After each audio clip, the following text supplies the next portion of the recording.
দাঁড়িয়ে দাঁড়িয়ে দাঁড়িয়ে দাঁড়াই বলবে, একজন কথা দাঁড়াই বলবে।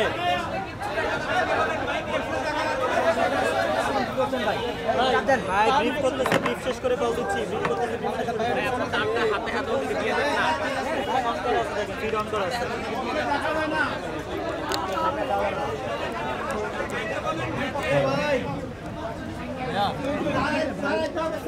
জায়গা নাই তো সামনে দেন, একটু সামনে। যারা দূরে আছেন তাদের জন্য বসতে ভালো হয়, যেহেতু ওই ভদ্রলোকেরা দূরে আছে, বঞ্চিত মানুষ, আমরা এখন বৈষম্যের বিরুদ্ধে, এই কারণে আমি বসেই কথা বলি। আলহামদুলিল্লাহ। আসসালামু আলাইকুম রহমতুল্লাহ।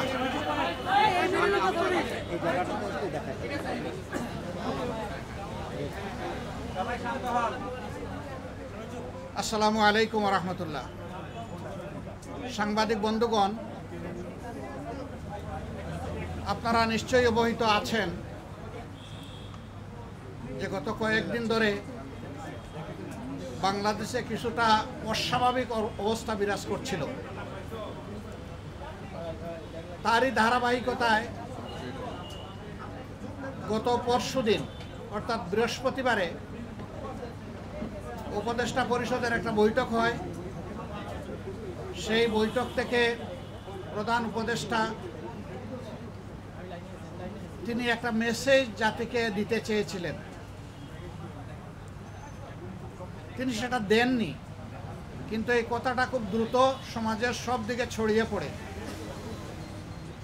যার কারণে সমাজে একটা অনিশ্চয়তা, আশঙ্কা, আতঙ্ক দেখা দেয়। আমরা সেই দিনই বিষয়গুলোকে হিসাবে নিয়েছি, নোটিশে নিয়েছি। ঠিক একই সময়ে একজন রাজনৈতিক নেতা তার জনপ্রতিনিধিত্বের একটা দাবি নিয়ে তিনি একটা অবস্থান নিয়েছিলেন। আবার আরেকটা গুরুত্বপূর্ণ জায়গায় আরেকটা দাবিতে আরেক দল অবস্থান নিয়েছিলেন। এই সব কিছু প্রধান উপদেষ্টার জন্য কিছুটা কষ্টের, কিছুটা বিরক্তির ছিল, যার কারণে তিনি তার দায়িত্বের ব্যাপারেই পুনর্বিবেচনা করবেন এরকম একটা অভিব্যক্তি তিনি প্রকাশ করেছিলেন। কিন্তু কার্যত এটা অফিসিয়ালি সামনে আসে নাই। এ বিষয়ে আপনারাও আমাদের মতোই বিচলিত ছিলেন, আমরা এটা বিশ্বাস করি। কারণ দেশ আমাদের সবার, দেশ ভালো থাকলে আমরা সবাই ভালো থাকব। 24 জুলাই বিপ্লবের মধ্য দিয়ে দেশে একটা পরিবর্তন এসেছে, কিন্তু এই পরিবর্তনে এখন যারা নেতৃত্ব দিচ্ছেন সরকারে, তাদের পরিচয় হচ্ছে যে তারা কোনো পার্টিকে বিলং করবেন না। এটা হওয়া উচিত, কিন্তু এখানেও কিছু ব্যতিক্রম ঘটেছে। এটাও মাঝে মধ্যে সমাজকে উদ্বিগ্ন করেছে।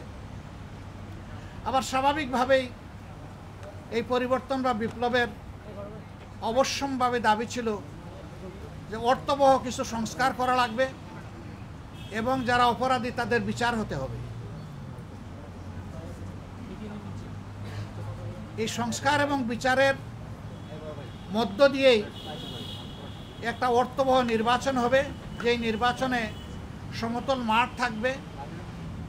নির্বাচনে যারা অংশগ্রহণ করবেন তাদেরকে কোনো ধরনের ষড়যন্ত্রের মুখোমুখি হতে হবে না।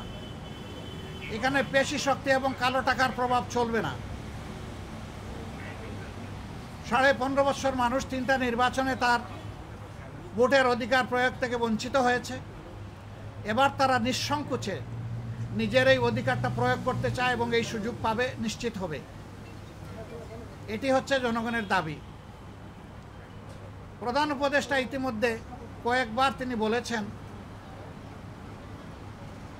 নির্বাচন তিনি দিতে চান এই বছরের ডিসেম্বর থেকে শুরু করে আগামী বছরের জুনের মধ্যবর্তী কোনো এক সময়,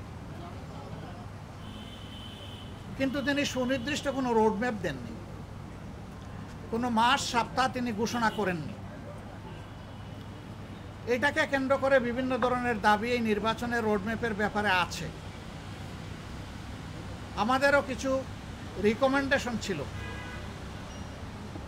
আমরা তার প্রতি সম্মান রেখেই বলেছিলাম যে দায়িত্ব আমরা সবাই মিলে তাকে দিয়েছি, তিনি চেয়ে নেননি এবং তিনি দলের পক্ষ থেকেও নির্বাচিত কোনো দায়িত্বশীল নেতা নন, বরঞ্চ তিনি জনগণের ঐক্যমতের ভিত্তিতে এই জায়গাটায় একটা গুরুবার তিনি গ্রহণ করেছেন। তাকে আমরা তার সম্মান বজায় রেখে দেশের স্বার্থটা তিনি দেখবেন, সেটা আমরা সবসময় বলে আসছি। আমরা আজকে ওই ব্যাপারে কথা বলেছি। আমরা বলেছি দুইটা বিষয় স্পষ্ট করা দরকার। একটা, নির্বাচনটা কখন হবে, আপনি যে সময়সীমা দিয়েছেন এর ভিতরেই জনগণের কোনো ধরনের বড় ভোগান্তি না হয়ে একটা কমফোর্টেবল টাইমে এই নির্বাচনটা হওয়া উচিত আমরা মনে করি। আর 2 নম্বর আমরা বলেছি এই নির্বাচনের আগে অবশ্যই সংস্কার এবং দৃশ্যমান বিচারের কিছু প্রক্রিয়া জনগণের সামনে আসতে হবে। সংস্কার শেষ না করে যদি কোনো নির্বাচন হয়, এই নির্বাচনে জনগণ তাদের প্রত্যাশা পূরণ করতে পারবে না। আবার সব সংস্কার এই সরকারের পক্ষে করা সম্ভব না। মাত্র 5টা সুনির্দিষ্ট বিষয়ে তারা হাত দিয়েছেন, এতটুকু নিষ্পত্তি হওয়া উচিত সন্তোষজনকভাবে। এর পাশাপাশি এখানে জুলাই প্রক্লেমেশনের ব্যাপার স্যাপার আছে, এগুলো সংস্কারের সাথে জড়িত। তো অনেক দলের দাবি দেওয়ার মধ্যেও কিছু ভিন্নতা আছে, এটা থাকবে। দল যেহেতু আলাদা, মতেরও ভিন্নতা থাকবে, এটাই স্বাভাবিক। গণতন্ত্রের সৌন্দর্য হচ্ছে আমার মতটি আমি প্রকাশ করব, আরেকজনের মতের প্রতি আমি শ্রদ্ধা দেখাবো। আমি কারো মতকেই তুচ্ছ জ্ঞান করব না, উপহাস করব না এবং কাউকে অপমানিত করব না। কিন্তু আনফর্চুনেটলি এই সীমা আমরা অনেকেই রক্ষা করে চলতে পারি না, আমাদের পারা উচিত। গণতন্ত্রের স্লোগান হচ্ছে let us agree to disagree. আসো আমরা এক হই যে আমাদের ভিন্ন মত প্রকাশ করার অবকাশ আছে, সুযোগ আছে। এই থিওরির উপর আমাদের সকলকে আসতে হবে। আমরা বিশ্বাস করি সমস্ত দলই দেশকে ভালোবাসে। ভালোবাসার জায়গা থেকে দায়িত্ববোধের পরিচয় দিয়ে আমরা সবাই যদি এগিয়ে আসি এবং আমরা যদি সংস্কার প্রক্রিয়াকে অর্থবহ সহযোগিতা করি, তাহলে একটা অর্থবহ সংস্কারের মধ্য দিয়ে একটা অর্থবহ নির্বাচন নিশ্চিত হতে পারে ইনশাআল্লাহ। আমরা সেই দিনটির অপেক্ষায় আছি। সমাজে যে অস্থিরতা দেখা দিয়েছিল এই বিষয়টাকে কেন্দ্র করে, প্লাস বিভিন্ন ব্লকেটকে কেন্দ্র করে আপাত দৃষ্টিতে তা কিছুটা কেটেছে। আমরা এর স্থায়ী নিষ্পত্তি চাই এবং আমরা মনে করি যে 2টা রোডম্যাপ ঘোষণা করলেই তার অনেকটাই সমাধান হয়ে যাবে। একটা হচ্ছে সংস্কারের রোডম্যাপ, আর একটা হচ্ছে নির্বাচনের রোডম্যাপ। এই দুইটাই অতীব গুরুত্বপূর্ণ বলে আমরা মনে করি। আপনারা আজকে এখানে এসেছেন, আপনারা ইতিমধ্যে বিএনপির বন্ধুরা এসেছেন, তাদের কথা আপনারা শুনেছেন, আমাদের কথা আপনারা ধৈর্য ধরে শুনলেন। এই জন্যে আমরা আমাদের পক্ষ থেকে আপনাদের প্রতি কৃতজ্ঞতা জানাই এবং ধন্যবাদ জ্ঞাপন করি। আমি মহোদয় আপনাদের সাথে আমাদের আরও অনেক দেখা হবে, কথা হবে ইনশাআল্লাহ। আজকে আরও হয়তো আপনারা কথা শুনবেন, আরেকটা দল তারা ঢুকেছেন, তারাও বের হলে তারা তাদের কথা বলবেন। আমরা দেশকে আমাদের ভালোবাসার জায়গা থেকে, বিবেকের দায়বোধের জায়গা থেকে যেটা উত্তম মনে করি সেই ব্যাপারে কাজ করতে আমরা দৃঢ় প্রতিজ্ঞ। ন্যায় এবং সত্যের পথে আমরা অবিচল থাকব। দেশের স্বার্থটাকে আমরা বড় করে দেখব, এটাই হচ্ছে আমাদের অঙ্গীকার। না, এর আগের দল বলেছে যদি তারা নির্বাচন ক্ষমতায় যায় তাহলে তারা সংস্কার কন্টিনিউ করবে এবং আওয়ামী লীগের বিচার কন্টিনিউ করবে। আপনারা কি সংস্কারের পরে এটা বিএনপি কখনো কখনো বললে, তারা কিন্তু বারবার এখনো বলছে যে আমরা সংস্কারের বিরোধী নই, তবে নির্বাচনের রোডম্যাপটা আমরা চাই সুনির্দিষ্টভাবে, সেটা তো আমরাও চাই। কিন্তু আমরা কোনো সময় বেঁধে দেইনি। আমরা কমফোর্টেবল 2টা টাইম আপনাদের মাধ্যমে এই জাতিকে জানিয়েছি। যদি সংস্কার শেষ হয়ে যায় তাহলে ফেব্রুয়ারির মধ্যভাগে এটা হতে পারে, আর যদি সংস্কারের ভিতরে শেষ না হয় আর একটু সময় লাগে, এরপরেই যেহেতু রোজা শুরু হয়ে যাবে, রোজার পর হতে হবে, তারপরে এটাকে টেনে লম্বা করলে কোনো সুষ্ঠু নির্বাচন করা সম্ভব হবে না।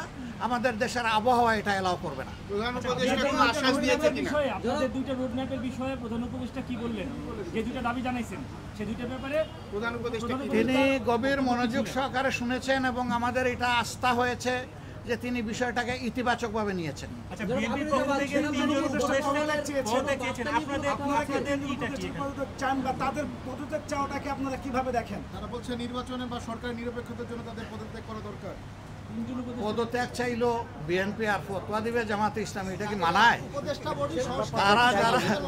তারা যারা পদত্যাগ চেয়েছেন এই ব্যাপারে তারাই ব্যাখ্যা ভালো দেবে। আমরা কারোই কোনো পদত্যাগ চাইনি এবং এই সময় আমরা যখন ওই রকম প্রয়োজন অনুভব করব তখন আপনাদের মাধ্যমে জানাই দেব।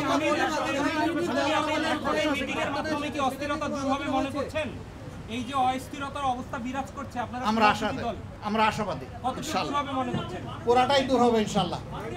একটা বিষয় আজকে প্রধান উপদেষ্টা আপনাদের ডেকেছিলেন, আপনারা উইলিংলি আসেন নাই, আপনারা একদম বিএনপি বা আপনি আপনাদের কথা বলেছেন, কিন্তু সরকার বা প্রধান উপদেষ্টা আপনাদের কেন ডেকেছিল, কি বলতে চায় সরকার, একটু যদি আপনি বলেন কি বলতে চায়? এটা ঠিক, আমাদের ব্যাপার আর বিএনপির ব্যাপারে একরকম না, একটু ডিফারেন্স আছে। আমরা কিন্তু নিজেই চেয়েছি এবং টাইমটা ফিক্স আপ হয়েছে। কালকে আপনারা সংবাদ মাধ্যমে এটা অলরেডি জানতে পেরেছেন। হ্যাঁ, সেটা আমি পরে আসতেছি।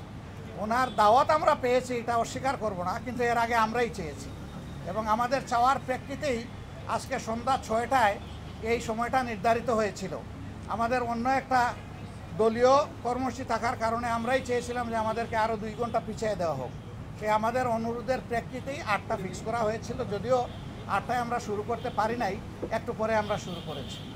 উনি ডেকে এইটুকুই বলেছেন, দেশ আমাদের সবার, আমি অবশ্যই অর্থবহ সুষ্ঠু স্বচ্ছ একটা নির্বাচন দিতে চাই, আমি যেনতেন কোনো নির্বাচন দিতে চাই না।